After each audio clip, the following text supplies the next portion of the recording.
outset, let me thank GNRD for organizing this rather important conference, a very timely conference, and inviting me to speak on balancing counter-terrorism and human rights in Afghanistan. Excellencies, ladies and gentlemen, Afghanistan has come a long way since 2001. Under the Taliban rule, our men and women were brutally terrorized on a daily basis. Our sports fields had been turned into killing fields. Our girls' schools were completely shut down. Our women were denied the right to education and work. Our Islamic identity was misrepresented.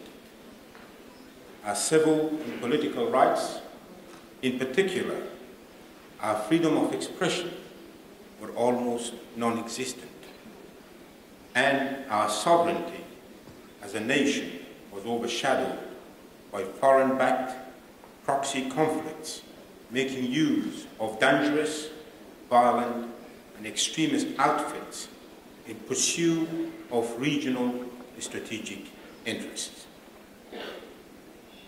Today, after 14 years of UN-backed international engagement, Afghanistan's constitutional order is functioning, allowing for the exercise of civil and political rights, the holding of elections, which saw a 60% turnout last year, assuring women equal rights and freedoms and participation in almost all spheres of public life.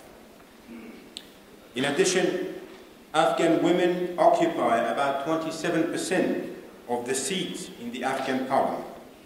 Some 10 million students, that's 1/3 of our population. Some 10 million students are enrolled in schools, with 40% of them girls. Furthermore, dozens of private radio stations and television networks enjoy freedom of expression, and our civil society activists are experiencing unprecedented levels of participation in public policy debates. I can safely claim here today that after the completion of the complex security transition from NATO to Afghan forces, the country has been exercising full sovereignty since 1st January of this year. Despite these accomplishments, Afghanistan continues to experience terrorist attacks almost on a daily basis. Endemic corruption, electoral fraud on a massive scale, violence against women, low education quality, joblessness to the tune of probably 50% of our workable people are unemployed. And the fact that 36% of our population live under the poverty line, with half of them facing malnutrition. Despite the worldwide anti-terrorism operations since 9/11, the root causes of radicalization and terrorism have received little attention. I had a look at Article 7 of your draft convention. The points that we suffer from in Afghanistan will tell you that it needs strengthening, that particular chapter. Among the root causes, state-sponsored terrorism in pursuit of political and strategic interests is a key reason behind radicalization, which has hurt Afghanistan most. Often these factors are overlooked as the main causes of terrorism. In our region, this has started to backfire, with some radicalized proxy groups spiraling out of control and causing damage to their own very instigators. The level of extremist violence and sectarianism in Pakistan can be traced to such misguided policies. The prolongation of the occupation of Palestinian territories and its associated violence with no resolution in sight is probably another key factor which has radicalized many in the Middle East and around the world. Other factors include the prevalence of authoritarianism, corruption, social and economic inequalities, major powers' unqualified and selective support of aggression, and backing of various dictatorial regimes across the region. Easy access to deadly weapons is yet another aspect which has been less discussed in international forums. The nexus between weapon smugglers, the narcotics business, and terrorism shouldn't be overlooked.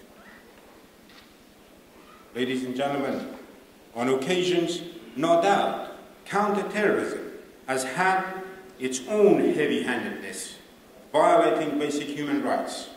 Over the past 14 years, Afghanistan has been witness to numerous tragic incidents of this kind, ranging from mistreatment of prisoners to indiscriminate killing of civilians by international forces.